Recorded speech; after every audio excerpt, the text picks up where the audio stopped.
السلام علیکم ورحمۃ اللہ وبرکاتہ۔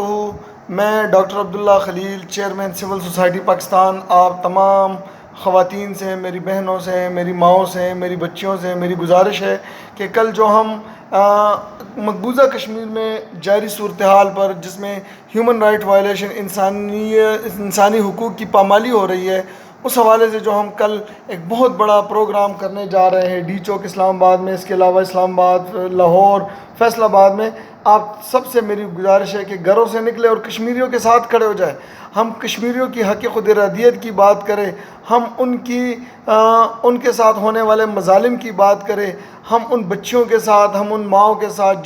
جن کے ساتھ آج 39 ڈیز ہو گئے، 39 دن ہو گئے ان کے ساتھ یہ ظلم ہو رہا ہے، ان کا پانی تک بند کر دیا گیا، ان کا کھانا تک بند کر دیا گیا ہے، ان کو علاج معالجے کی سہولت موجود نہیں ہے۔ آپ سب سے میری خواہش ہے کہ کم از کم وہ اگر ہمارے لیے یا اپنے لیے اتنی قربانی دیتے ہیں تو آپ لوگ اللہ تعالیٰ کی خاطر، ان بچوں کی خاطر، ان شہداء کی خاطر آپ لوگ نکلیں اپنے گھروں سے، اور ان لوگوں سے ایک ظاہری ایک جہتی کے لیے 1 گھنٹہ میدان عمل میں تو آئے۔ شکریہ، بہت بہت مہربانی۔